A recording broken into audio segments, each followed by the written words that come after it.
All right, moving on now into the candidate spotlight with Barrington Martin II. I'm going to send this over to Rachel Davies. Rachel is the president of Humanity Forward Georgia. Rachel, are you on for us here? Yes, I'm here. Thank you. Hi, guys. I'm Rachel Davies. I'm the president at HF Georgia. Some of you guys might be more familiar with Lamont, who's very active on the national level and does a bunch of work for HFM. And yeah, if you could go back to the previous slide really quickly. I'm so glad you were just talking about all the basic income week stuff, because we're really excited to have an update on that. We're announcing tonight that we just confirmed Inherent Good will actually be premiering in Atlanta on the 13th, so 3 days earlier than what was on the previous slide. We have a really cool local independent theater here that is like a big cultural hotspot, and they have tried to adapt to the pandemic by then. Lamont was able to arrange for us to have the world premiere of this film at that local independent theater. It's called the Plaza Theater. And starting the next day, you'll be able to stream it online for free. But we are very excited to be doing this. And that's one highlight that I can share from what's going on in Georgia. What I also wanted to share with you guys about Georgia is mainly our work in coordination with Barrington's campaign. And I want to be able to spotlight him for most of the rest of the call. But if you want to go to the next slide. Just as a reminder of today is the Cash and Money Bomb for Barrington. So if you haven't made your donation yet, it's not too late. It's still more of the day to come. secure.actblue.com/donate/HFM cash for Barrington is where you go. As you listen to this AMA, anytime you like something that you hear, you should go on and hit that donate button. All of it's going to come back to you in basic income. So what don't you have to give?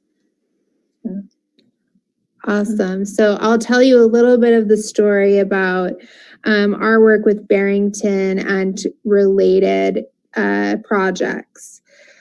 So we first met Barrington. A lot of people in our group have tried to take credit for who first found Barrington, and I'm one of the people who tries to take credit for that. I don't remember exactly how it happened, but I think I was just searching out on Twitter for different UBI supporting candidates. And I happened to come across Barrington, who's actually running to be my representative in the 5th district and is actually pro-UBI. Okay, mind blown. Automatically, I want to support him because I'm a UBI-based voter.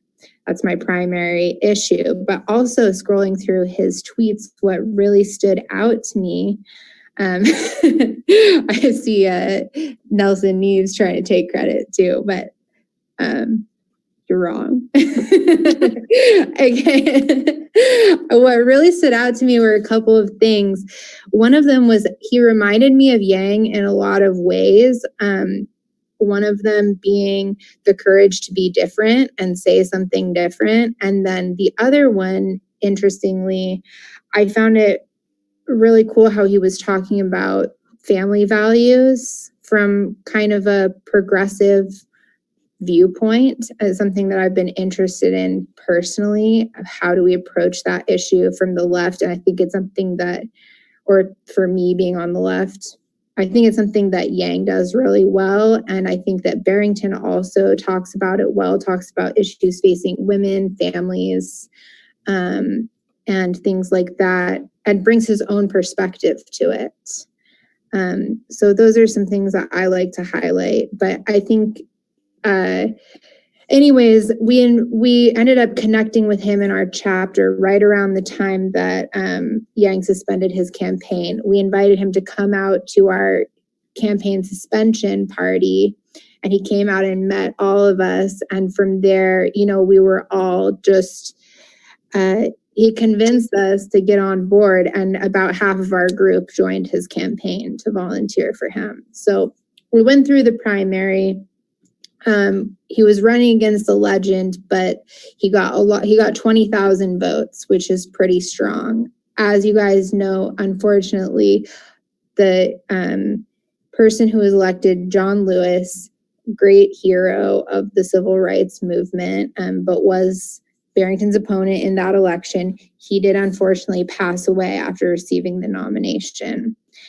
And we had something happen with the process of choosing the replacement to be on the ballot for the general election that we were really unhappy with as a group, and that Barrington and his campaign, even from their perspective, separate from our group, was also very unhappy with.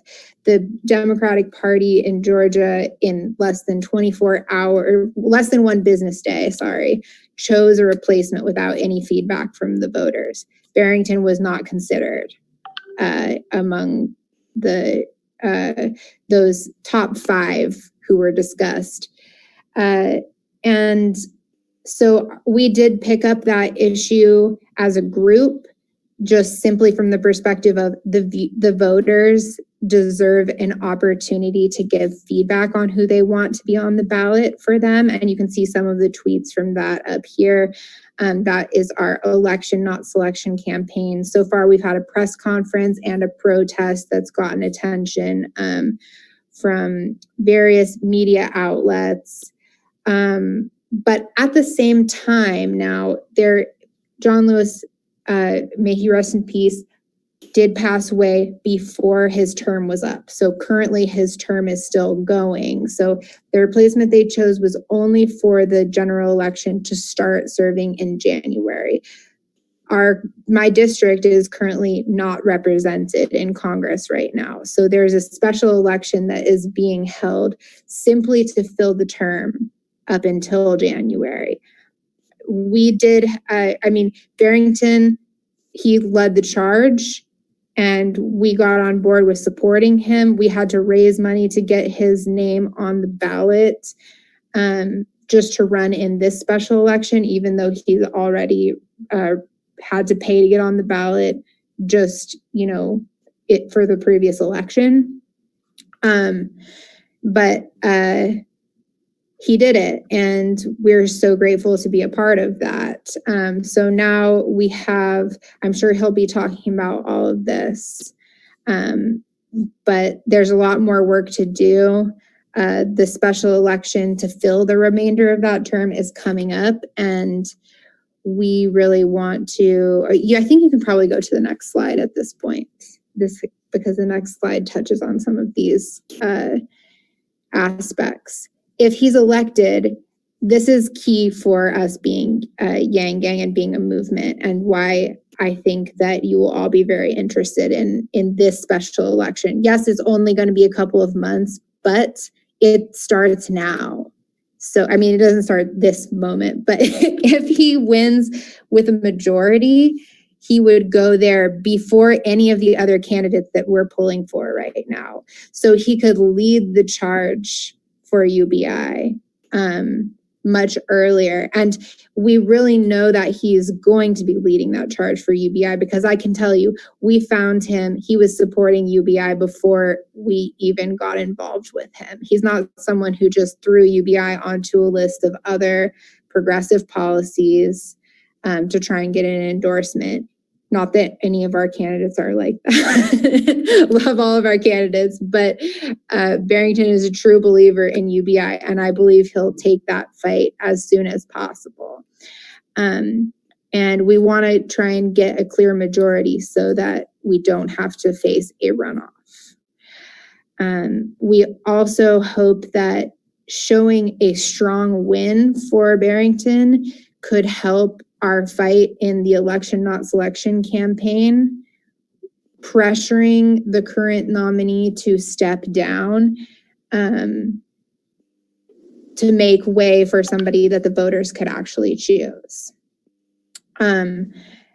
We haven't gotten an endorsement from Humanity Forward, but this just shows that we as a movement can choose our own candidates, choose who we want to support as well, and let that be, brought from the ground up, from the grassroots up.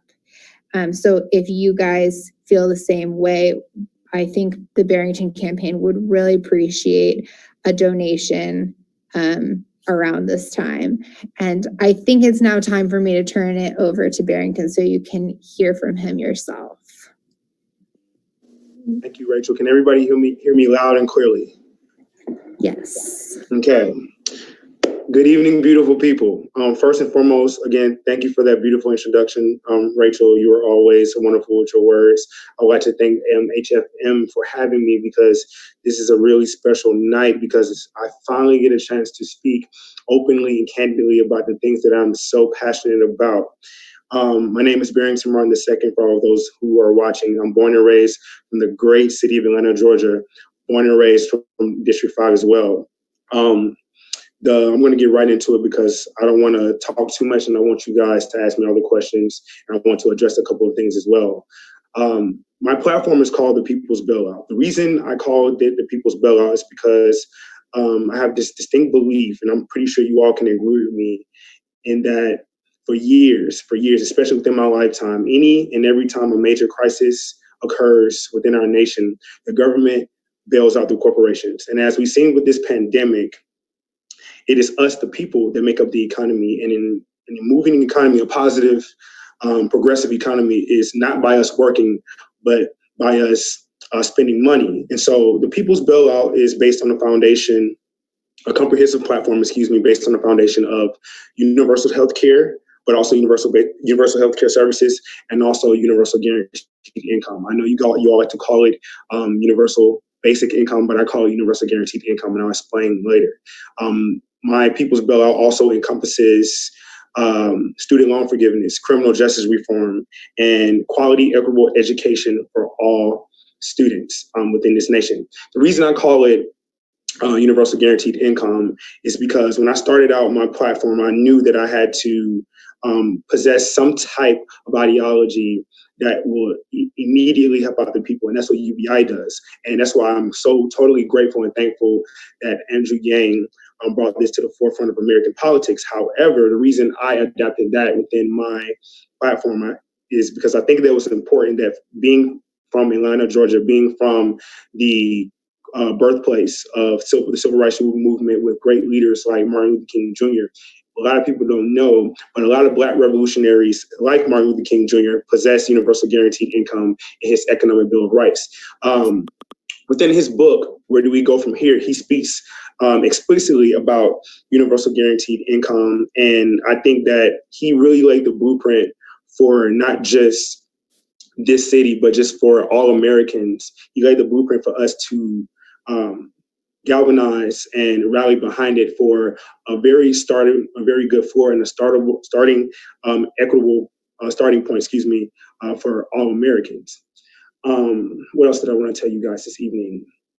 And yes, so that's why, as Rachel stated, UGI, as I like to call it, was one of the foremost fundamental pillars of my platform. Okay. The reason I say that this is a special evening is because this special election is not about me. It's about each and every one of you on this call tonight. And the reason I said this is because I ran because I'm tired of the political bureaucracy that monopolizes the power within our nation. And what I mean by that is, you see that political parties have more power than the people, and that is backwards, and it shouldn't be that way.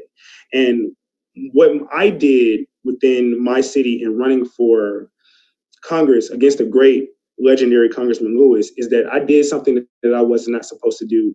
And that is, I went up against a titan without the permission of the party. Some of you all may know this, some of you all may not know this, but there is a political power structure within my city. And what I mean by that is, if you don't get permission from the party, you won't get support from the party. As a lot of you may know, I didn't get any support from the party. I got shut out by the media. I had to deal with running a political campaign, a federal political campaign within a pandemic. I had all of these problems in a way, but people believed in me and people believed in this message, and people, especially on this call, believed in me so much that I was able to accumulate 20,096 votes. For a first-time politician with no experience, no political background, that is unheard of. When you look at some of the candidates in my race right now who also primaried the great John Lewis while they were in the thick of their political careers, they didn't even get that many votes. And that deserves to be said. So we are on the brink, or we are at the beginning of a political renaissance in which the people truly understand that they deserve more. And now it's time for the government to deliver on giving people what they deserve. And that's why I'm here. So this race isn't about me at all. This race is about the people. By me winning this election and winning it without a runoff, this sends a message to the entire nation that the people can run a grassroots campaign, fully funded, fully powered by the people, and still get things done, and still show that there does not need to be a machine behind a candidate for that candidate to be successful. And I think that that's very important. And I think that's one of the biggest reasons why I've been getting shut out by the media. And it's because oftentimes, especially within our society, in our political arena, the worst thing that corporations and political parties want to do is show the people exactly how much power they have. And my campaign from day one has totally trumped all of the stereotypes and all the negative aspects that often come with running a grassroots campaign, because I've empowered the people around me, and I strongly believe and I know that my political platform not only empowers the people presently, but it does wonders for the future as well. Before I get started out with the question, I want to first bring up something I saw in the comments. Mr. Dawson, I see you said that you were going to be protesting at my home and events to clarify some issues. Please tell us all what these issues are, because I think it's important to, I need to know, or I want to know what you guys are feeling, what you guys need. And I think that as a person that aims to be your public servant, you guys should do most of the talking and I should do most of the listening. But that particular comment I saw within the chat stood out to me. So I want to just jump right into it and see what is the issues that need to be clarified before we move on with the rest of the evening, if that's okay with everybody else. Yeah, that sounds great. We usually do hand raises for questions. So after, I'm sorry, I missed the name of the person who was Dawson. After Dawson, please put your hands up in the Zoom chat. You can find that at the bottom of your window. If you have any problems with that, just put it in chat and we can find it. So this is John. I'm on phone. I don't have the option, but I'd love to ask a question. John, can you hold off for Dawson? Yes. Just okay. Let me know when, so I can go. So I can run outside and go off mute. So my boss isn't listening. All right, I'll call on you when we're ready. Go ahead, Dawson. Hello, how you doing, Mr. Martin? Pretty good. How about yourself, sir? From the Outstar, I want to say that some of our members from the BFW and others, they couldn't join because of the weather, but we are streaming this live from other outlets and everything. We have on our screens about 648 people right here that I'm streaming. And I have 3 questions in which they ask.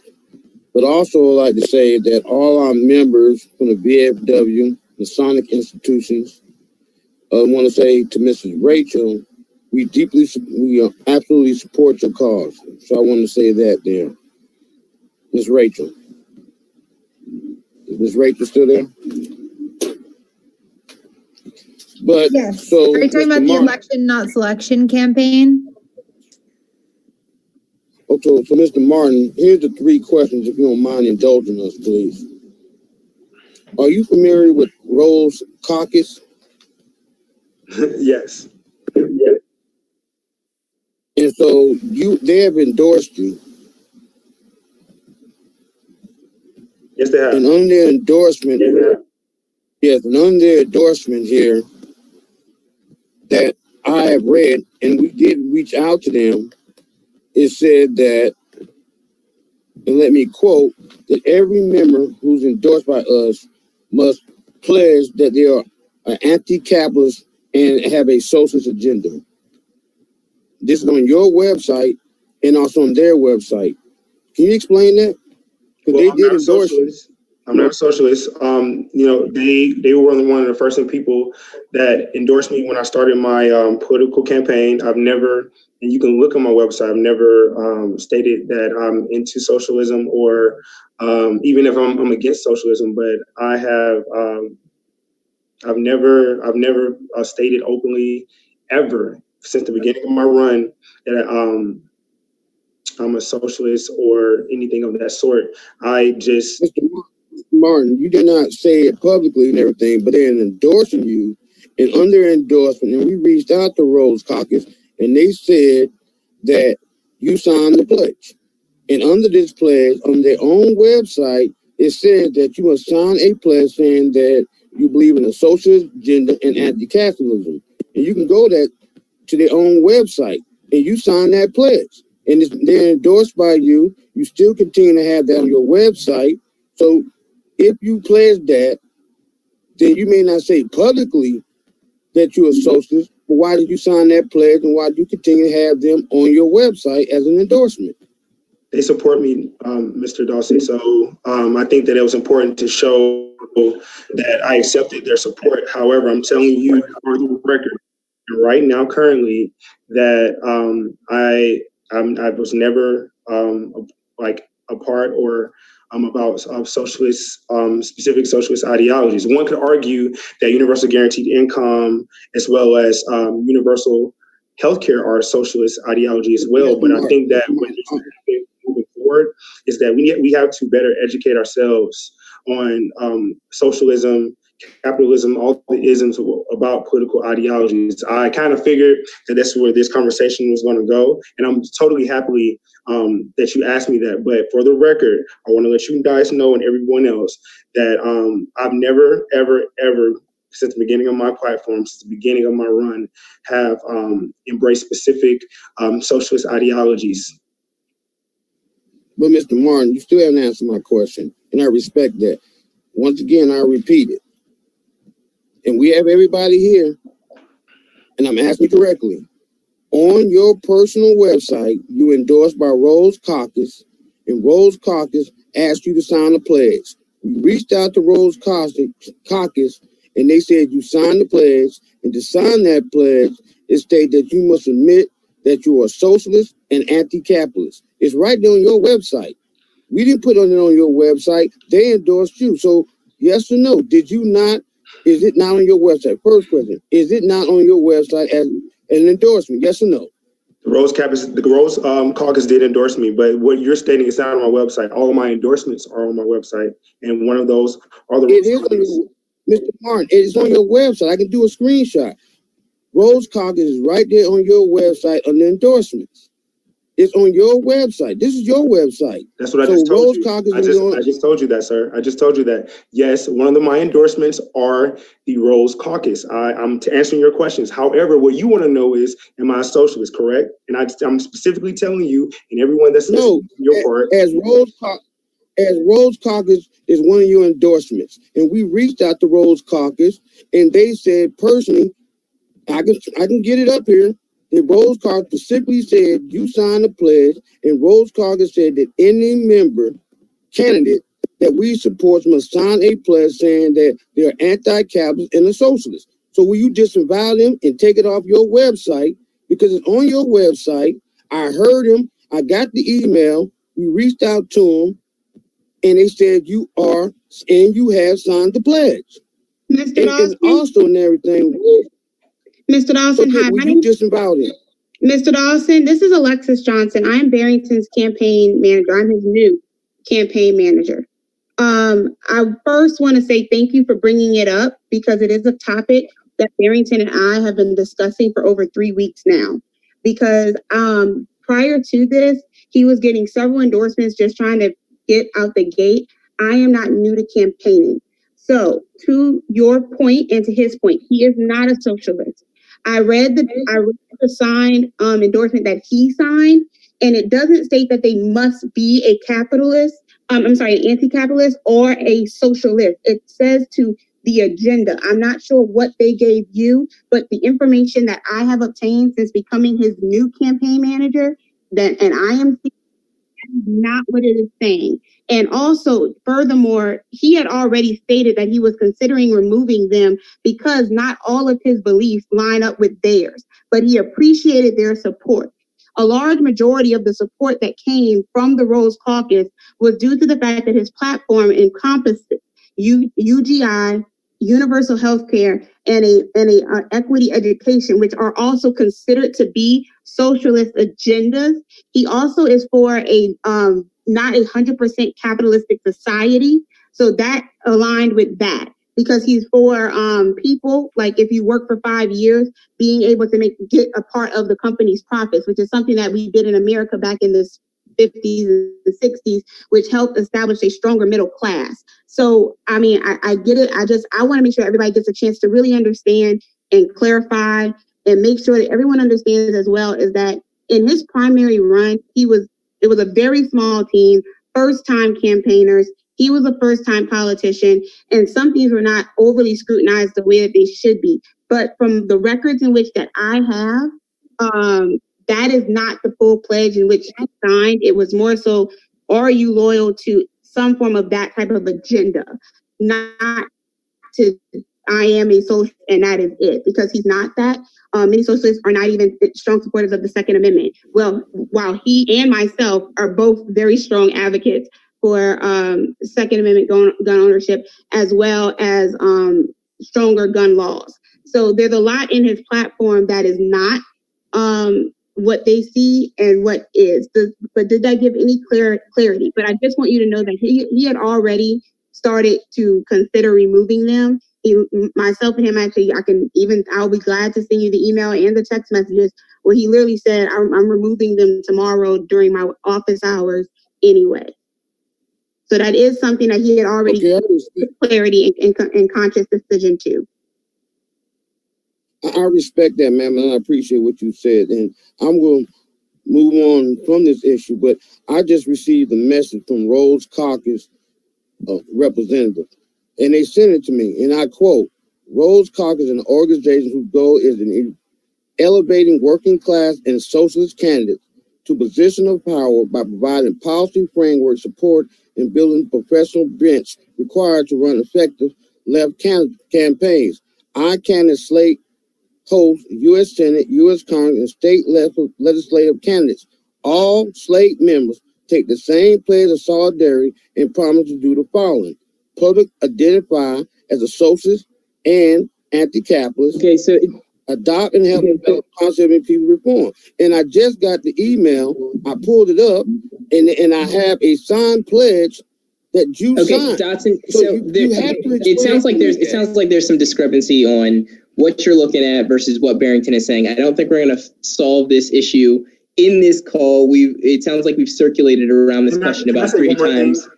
Sure. I don't mean to cut anybody. Let me say one thing. I spoke with the chair when she first onboarded me as part of Rose Caucus, and I let her know explicitly that I never was a socialist, but she liked what I stood for, and she wanted me to be a part of her organization, and she wanted the organization to endorse me because she understood what I stood for, and she knew that at the end of the day that I was about the people. Dawson, I'm from Atlanta, Georgia. I'm from the west side of Atlanta. One of the most dangerous neighborhoods is Bankhead Simpson Road. I know.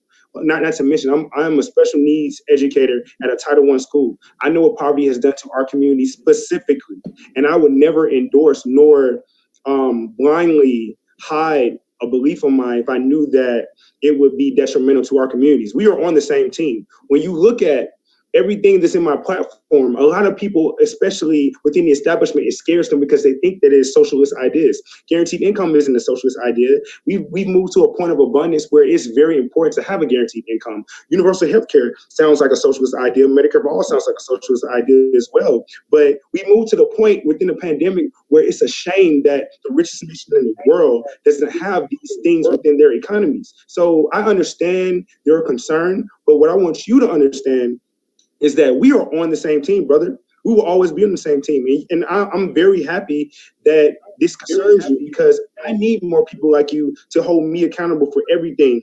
that I plan to do, for the great city of Atlanta, as well as for this nation as well. But let's not, let's not mistake that my candidacy has been people-centered, has been human-centered, and it's been about you all from the very beginning. The reason I'm only in the special elections is because of you. Like, you got to understand, and this is very important to say, if I go to DC and I make a bad decision, I don't just have to answer to you as a person being a part of my district. I have to answer to all my aunts that stay in Adamsville. I have to answer to my grandmothers. I have to answer to my mother, my father, my friends, the parents, and the babies that I teach on a day-to-day basis. So I appreciate your concern, but please do not mistake the fact that my decision making has always been on the people's first, and I'm going to always make the decisions that are best for the people. And if it offended you and the rest of the people that you bring forward this conference call, I will remove it immediately. It's no problem at all. But I just want you to know that my heart was always in the right place. I'm going to always accept any type of people that support me. But at the end of the day, I know what's best needed for my people, and I know what's best needed for the people of this nation. And I totally hope that this answers your question. Well, last question. Thank you, Barrington. Thank you. Dawson, I think you. No, sir. I have a question for a Prince Hall worship master in his district. Prince Hall, I'm pretty sure. But Dawson, there are other people who do want to ask questions. Well, can he answer the question from Prince Hall Mason that's located in his district? And I'll leave that question. I'll start with my question. Mr. Martin, very familiar with Masons are. He's a Prince Hall worship master in his district, and he has just one question. So can I read the question that he has? Yes, you can read the question that he has. Yenny said that she gave that to you. His name is Thomas Jordan. He's the worship master at Prince Hall's Lodge. He wants to know, what do you plan to do for veterans? Do you support illegal immigration? And also you want to know that, are you or be willing to raise taxes or lower taxes on the super rich? Okay, give me those questions in order. Can I get one at a time so I can answer those thoroughly for you, please? I do think that in the interest of time, because our meeting goes from 8:30 to 9:30, can we pick one of those questions out of the three? Because that was one person, so we would like to limit them to one question, please. That's fair. Mr. Dawson, this is Alexa. I messaged you privately. Please also send me your email. And what I want to do, because I want to make sure everybody's questions get answered, we will set up a private one-on-one Zoom and Facebook Live with you all to answer everything. Because at the end of the day, we are all part of the same community. And what I mean by that, we are all black people here. So our issues in our community is a separate platform that's entirely important to us. So I want to make sure that all those answers get to you and every question gets answered. So after he answers this, please just message me in the chat box with your email, and I will shoot you a link tonight to make sure that we get this scheduled, because it's important to all of us. I appreciate that, ma'am, and thank Mr. Warren for your time. Thank you. Thank you. And let's try to get one question at a time because we've only got 10 minutes left for this meeting. Thank you. So John had from the phone line had a question, and then we'll go to hands.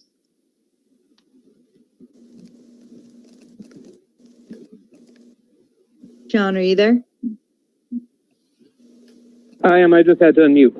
Cool. Yeah. So, real fast. I want just in defense. I'm not quite familiar with the Rose Caucus, but I would like to point out that our military is not free market, but not communist, but socialist. I think what the last questioner was trying to do is make a point between communism and socialism, which we need to differentiate, because if you go into the military, no matter what branch you try at, E1 or O1, same basic pay, no matter what you do, there's some analysis, and you have trigger. The military, if you think our free market economy or semi-free market economy is socialist. And then to move on from there, I'd like to know what our distinguished candidate's view on our relationships with China are right now. Specifically, I read an article in this month's Atlantic, which kind of scares the hell out of me. I've also read 2 books. One's called Shadow War, and the other one's Stealth War. And you guys should read those books, Shadow War and Stealth War, by two different authors. One's dealing specifically with China, and the other one's on how it's taking over the world while we sleep. And then there's another book out there that would be worth reading, and that's called Profiles in Corruption. I'm hoping that that your campaign manager or you are taking notes on these titles: Profile in Corruption and Shadow War and Stealth War. I think, and so. Do you have a question about them? Yeah. Well, it's like our candidate. What is his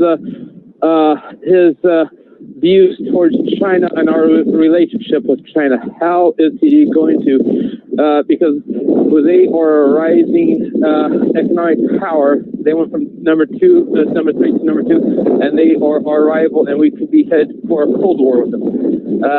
How is his viewpoint with our relationship towards China? The People's Republic of China, Beijing, not Taiwan. But what's your name, sir? You're asking me this question? Oh, I'm John. I'm actually in Iowa. I'm not in your district, but these are something very concerned. I try to keep up to date, and since you are going to be one of our people up there, besides having our back on national issues, having your districts back on local issues, this is an international policy issue.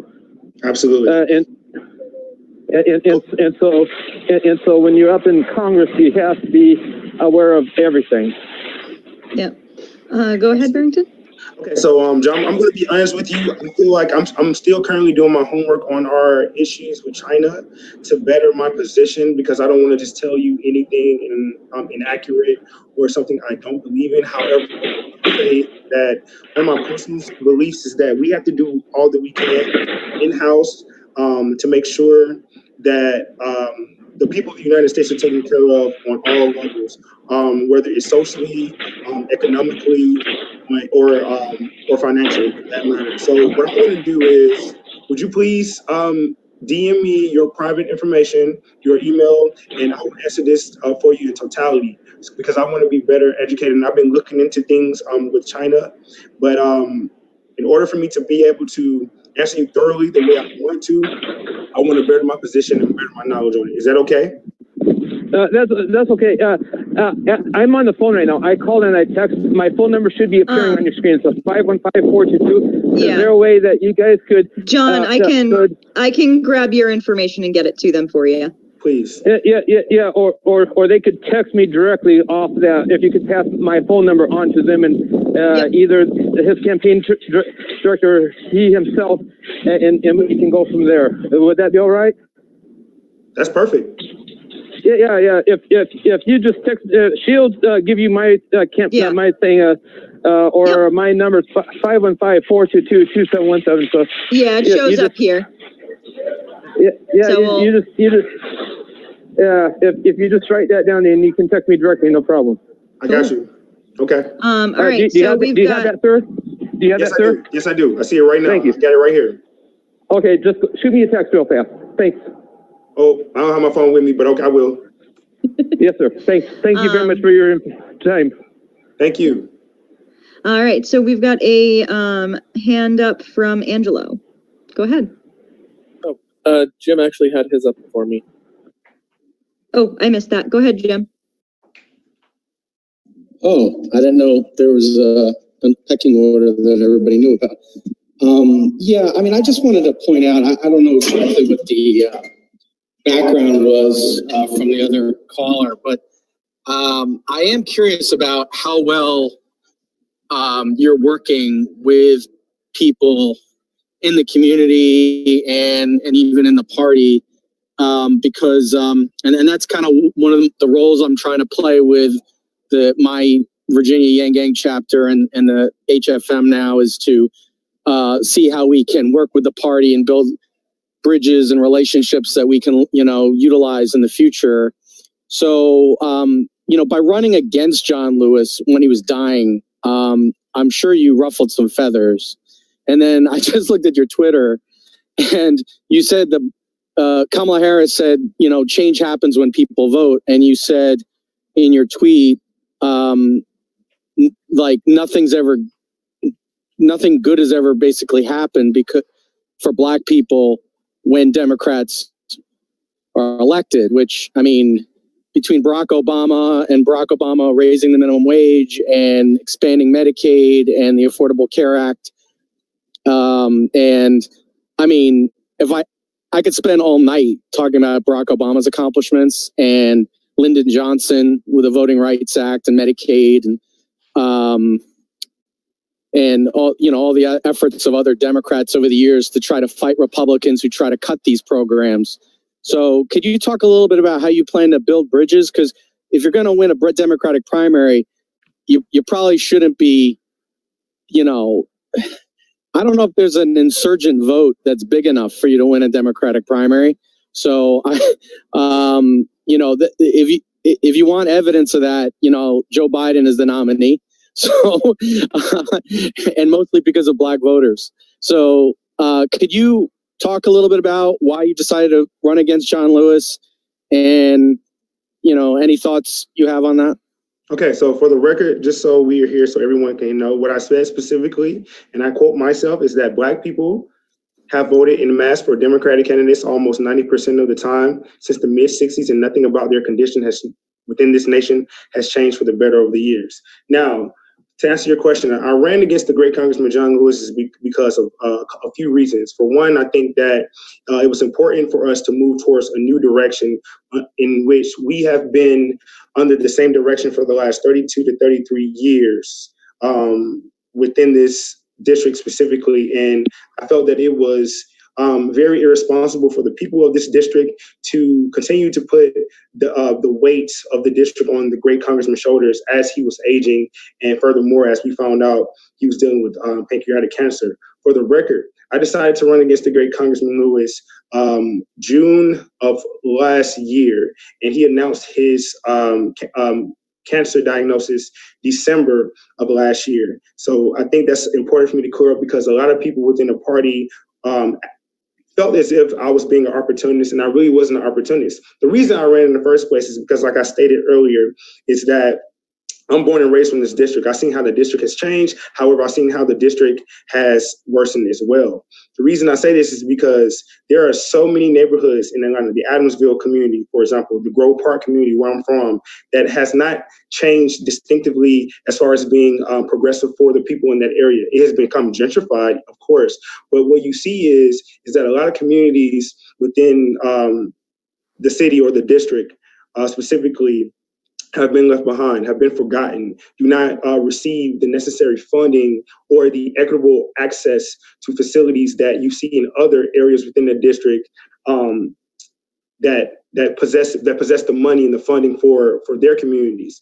And so with this knowledge, with this understanding, I think that especially for Black people, although the Affordable Care Act, for example, was a good thing, what I'm thinking about when I make statements like that is the wealth gap that continues to widen with Black people. The fact that we live in one of the biggest metropolis cities in the South, and the opportunity for Black people continue to minimize year by year. Homelessness continues to rise. Poverty continues to rise. And that is the foremost reason that I ran, because essentially, as I stated earlier again, is that I'm here to end the political bureaucracy that has monopolized the power against the people, that has furthered the interests of the party instead of the people. For example, within my run, And I've stated this time and time again, I've always been for the people. The party did not support me. Why is it that when you have a good-natured candidate who's pushing the ideologies and the political policies that will do well for the people, why aren't you helping that person out? Why is it that because I challenged an icon and I was looking out for the better interest of the district, why is it that I was shut out by almost everyone? I do, however, possess relationships with people of the party. For example, my campaign manager, Alexis, she is a part of the DeKalb Young Democrats. She's on the executive board. She's a secretary. And that shows how the willingness I have to work with the party. But I think that I would be remiss if I didn't be honest and specifically state that it's important for the party to now allow the people of the district to become empowered, and instead of pushing ideologies that are party based, they need to push ideologies that are people based or human centered based. Not to mention, if you check my endorsements page, you will see that I'm endorsed by a lot of people within the parties. Former Georgia State senators candidates have endorsed me. Former federal senator candidates have endorsed me because they believe in the vision that I have, and they share into this vision as well. From the perspective of a Black male that has been voting Democrat since I could vote when I was 18, I think that I can honestly say that for years now, the Democratic Party knows, they absolutely know that they will get the Black vote, but at the same time, they're not creating the necessary solutions needed to uplift the Black community from their woes. So I think that I'm just tired of the party politics, and I think that we have to go back to the basics and understanding that as politicians, the people matter more so than our own personal beliefs. The people matter more than the lobbyists that put money in our pockets to make these laws pass. We need to start passing laws for the people, and we need to start, creating initiatives that will benefit the people more so than to benefit the party itself. I hope that answers your question. Next is Angelo. Thank you. I'll try to keep this brief. During this era of COVID, we've noticed that more and more businesses have started moving to online forms of businesses, less physical contact. Do you believe that in the future, during your campaign, that technology will be a big part of our future and access to high-speed internet will be something that this nation will need? What's your name? Angelo Mendoza, sir. Angelo, thank you for that question.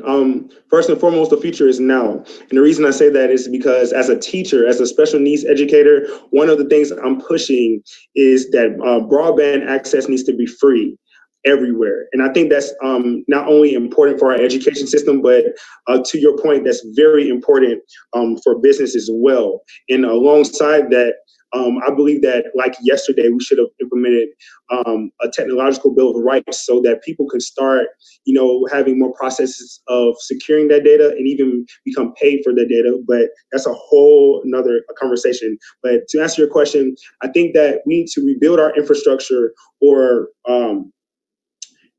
revolutionize our infrastructure to the point that high-speed internet access needs to be available for everyone in all of America, from rural areas to urban areas. Because as we've seen within this pandemic has shined a lot of holes within our society, especially from the infrastructural standpoint. And I think that it's very important that broadband, high-speed internet access is not something that people should pay for at this point. It should be free to everyone. And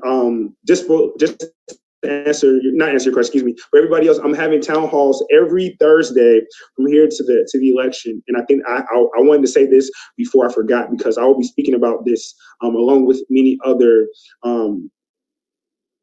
ideologies or issues that are plaguing our nation right now. But Angelo, thank you for that question. And to answer again, high-speed broadband internet access needs to be free and available everywhere along the continental United States of America. All right. Next question comes from Ed. If you don't mind, we're running short on time, so try and keep the questions condensed, everybody. Ed, you still there, man?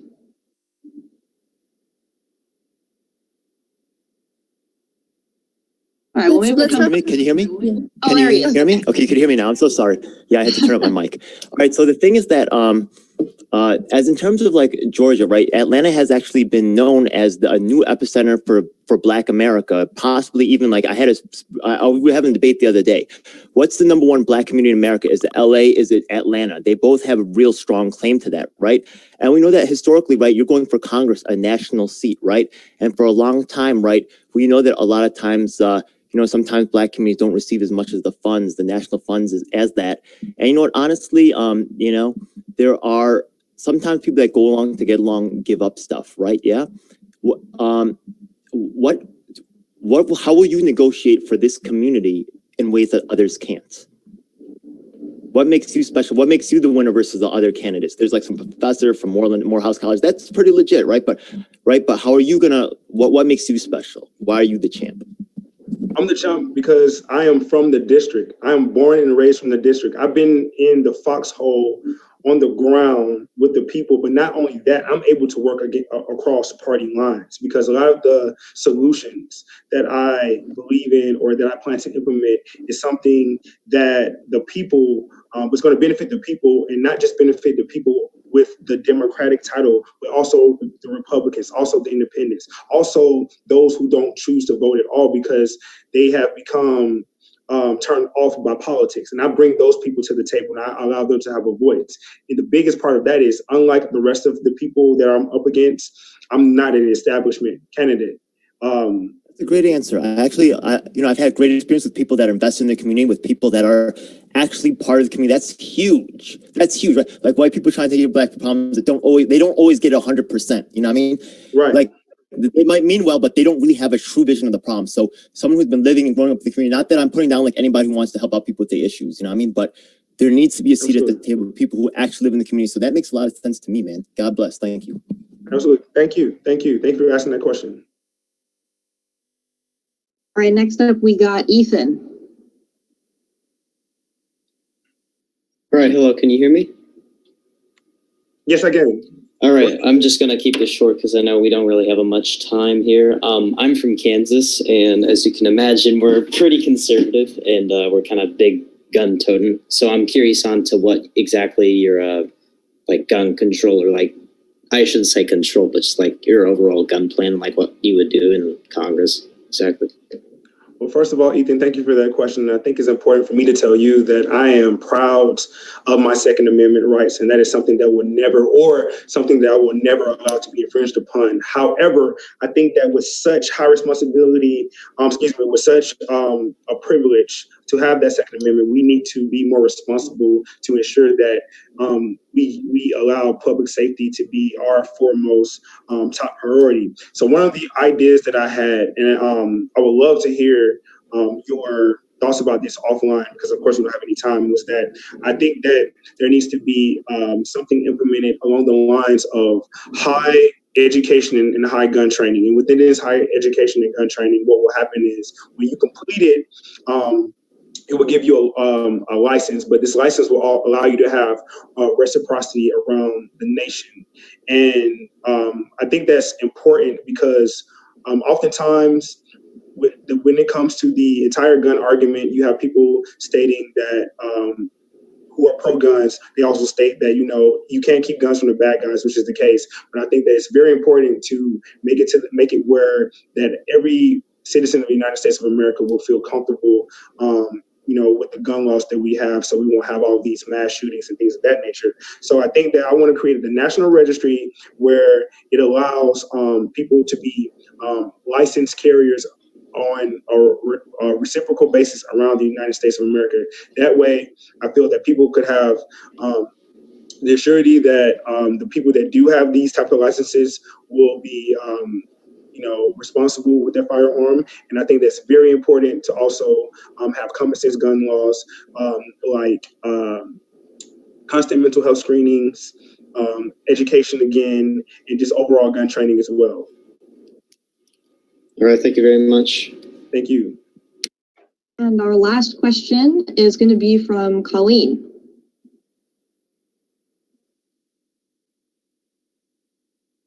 Colleen, You're muted. Thank you. Well, I hope we have a moment after to let Lamont, who's also from Georgia Community Forward, to chime in. So my question for you is, going back during the presidential primary, there was something that Crystal Ball on the Hill said that really stuck with me. She said that, Bernie is a candidate for revolution, and Warren, the way she's presenting herself, is a candidate for reform. And then I heard you say Renaissance. And that's just, could you say, what's that vision of Renaissance? And what do you mean by bringing that word into a political movement? Okay, I'll explain. Okay, so when I think about revolution, and I have a strong tie to the community here within the Black community here, especially the elder community. When you say revolution to them, they understood what the 60s were like, what a revolution was. It was very violent. It was very chaotic, and I feel like we've progressed past that point where violence doesn't have to be the answer, because I always believe in leading with love, because love is what transforms society. Now, when you say reform, I don't believe reform is enough, because we're still dealing with the same issues that we dealt with in the 60s, and we still have these archaic, outdated ways of going about things that needs to change immediately in order for us to have a crystal clear vision of what we want our future to look like. So I say Renaissance is because we know what worked, we know what hasn't worked, but we've moved into an age where abundance is everywhere within this nation, as far as like the amount of riches that are possible. We have technological revolutions almost every day with many new developments and things of that nature. So I think that in order for us to move past this hump that we just haven't been able to get over, I think that we're in a renaissance now, and the people are fed up with the lack of action from our government, and the people know 100% of the way that they deserve much more than they've been getting since the beginning, or since a long time ago. And so I always say that we're in a renaissance, because now this year specifically, the people have been speaking up and speaking out against not only the injustices of this nation, but just the lackluster treatment they've been getting from those who swore to serve them. And so the reason I use renaissance is because, beyond anything, it sounds better to me. And I think that what we're now seeing is that it's a changing of the guard. I think that I call myself one of the leaders of the new school, because I think I represent this next line of young leaders that are coming up that are going to rectify the wrongs of this nation. And it begins with me. It begins with me, fighting the establishment head on, taking on a titan as John Lewis, just to show all the people within my district, but not just nationwide, is that I'm fearless. I'm relentless. I possess the courage that's needed to get us past this hump, to get us, towards a future that we believe in. And the future is not far away. The future is now.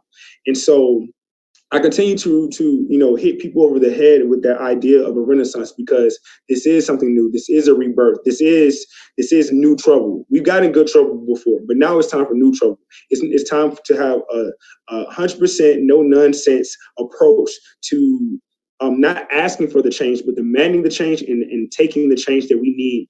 That's going to help us out in the future, and that's going to allow all Americans to truly, in my opinion, realize the American dream that's been promised to us since the inception of this nation. Thank you. Great question. I appreciate that. Colleen, you're muted again. Saw you're talking. Oh no, yeah, that was like really magnificent to hear from that. Thank you so much. Well, I'll go to Lamont from Humanity Forward, Georgia, and last question. I think she yielded her time. She said her question was more of a comment, but I mean, if she wants to comment it, we're open. But yes, speak up. Okay, hey guys. Hey V. All I wanted to say was that Barrington's campaign has been such an unexpected and awesome way for us to connect to our community. Like, I've lived in Atlanta for most of my life, and I really can't remember any candidate that like represents the Atlanta that I know the way that Barrington does. And yeah, so that's been really awesome to be a part of. And the comment that I put in the chat was he recommended an amazing book to us a couple months ago called Legend of the Black Mecca. And it talks about the political landscape of Atlanta and truly the titans that run the Democratic Party here. Like one example that I found fascinating was that Atlanta was the first city to ever get the Olympic bid on the first try, because the Democrats, many of them are still in power, work, Coca-Cola's headquartered here, Delta, so many big companies it's just such a business friendly, like powerful place. And so for Barrington to go up against that is just all the respect in the world. Thank you, Iman.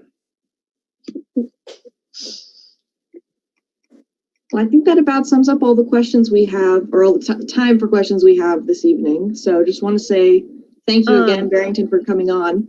I do have one last.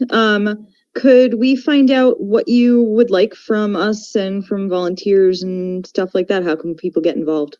Good question. Okay. First off, go to votethedream.com and sign up. What I'll have either Carrie or Alexis on board, you all, and I want to know how you would like to help me out. But what I need from you all is to please spread the word about this in my entire election, because again, this is not about me. It is not about me. It's about you. I don't care where you live. You don't even have to live in my district.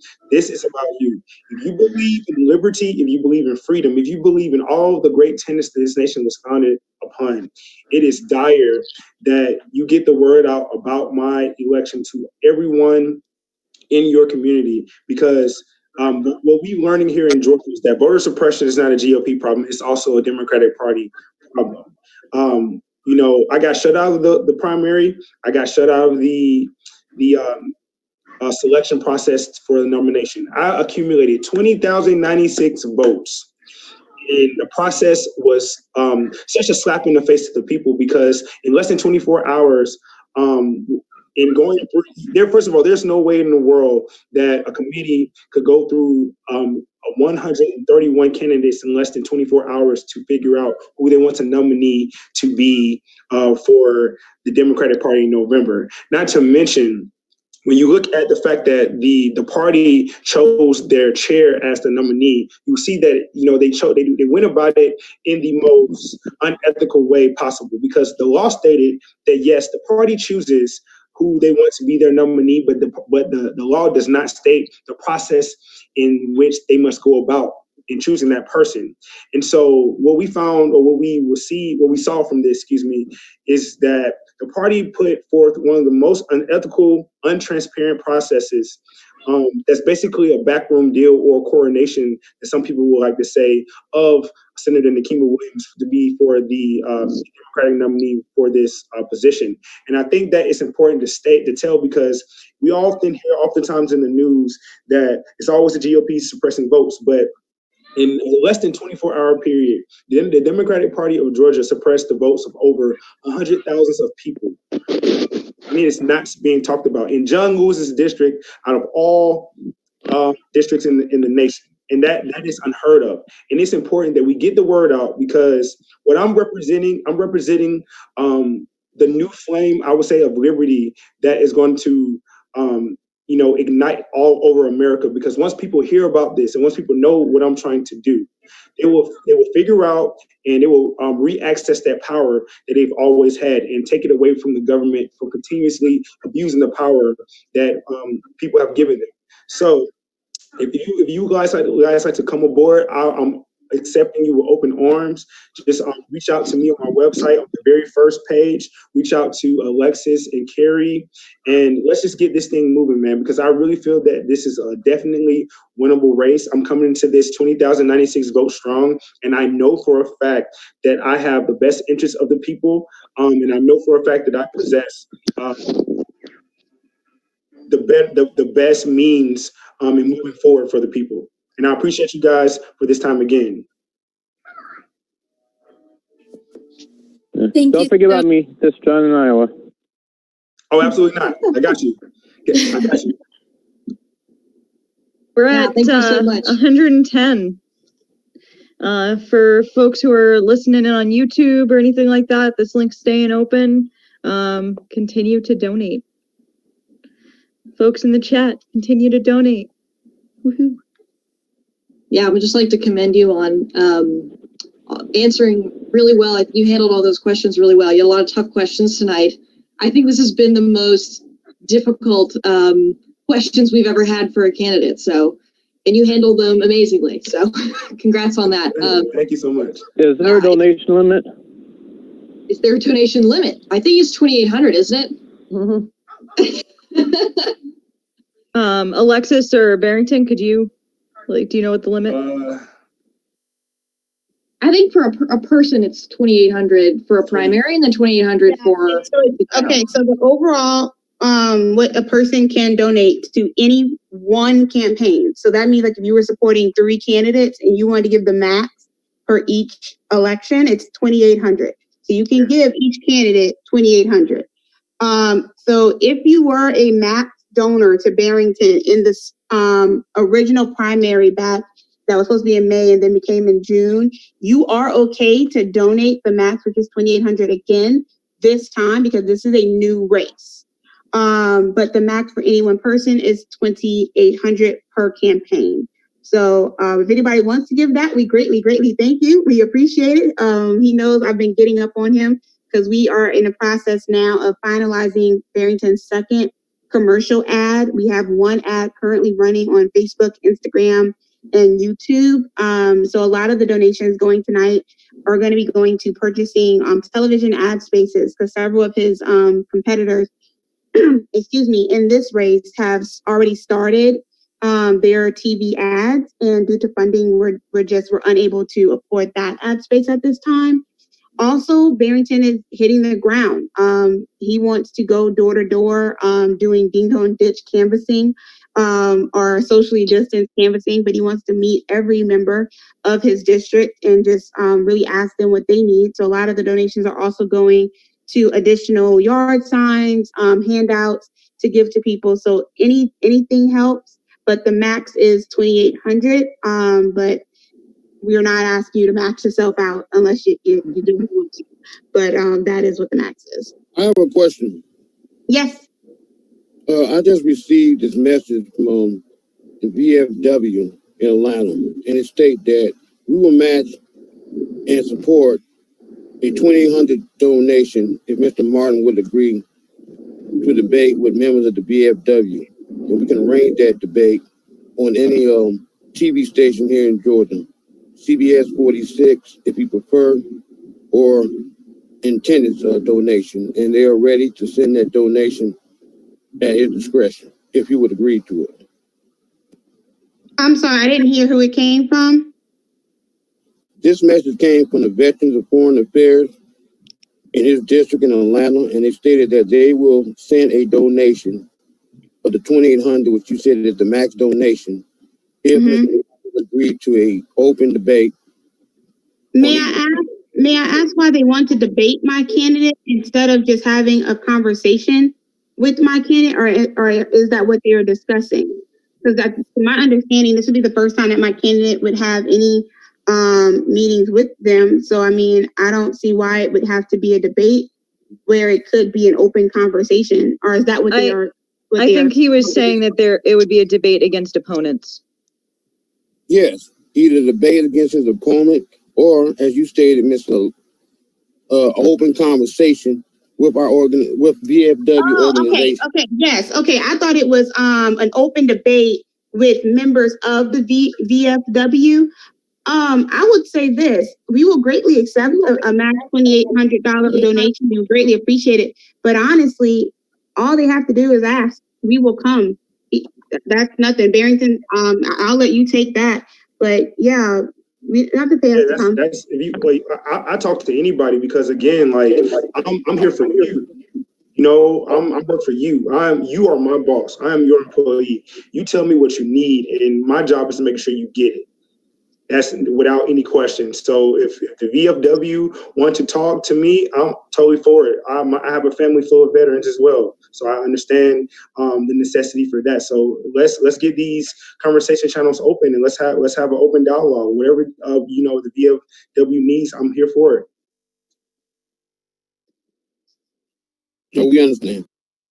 Absolutely. And may I ask who just said that? Because what I will do is if you can put your email in the chat, I will email you and we can set that date. Because absolutely, that's not a problem at all. I apologize for my misunderstanding. I thought y'all wanted to debate him, and I was like, well, we haven't even met yet. Why we gotta argue? Well, we sent you an email, in that we definitely believe that he needs to be held accountable. We like to hear his issues. I spoke to Mr. Cooper here at CBS 46, and it said that they're going to arrange for a live debate on his issues. Is that something Wait, you sent me an email?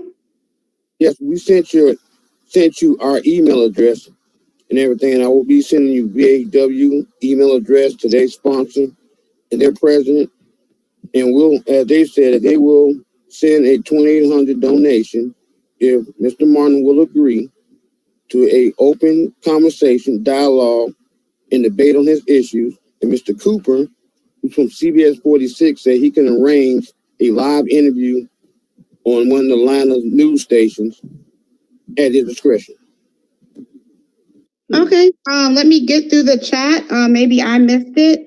And I will also put my email in there as well, so that anybody can email me directly to make sure that anybody wants to meet with him, we can. But I don't see why that would be a problem. Myself and Barrington both come from a line of veterans. I actually had a fiance pass away shortly before my wedding. And he was active duty military. So that would never be an issue for this campaign.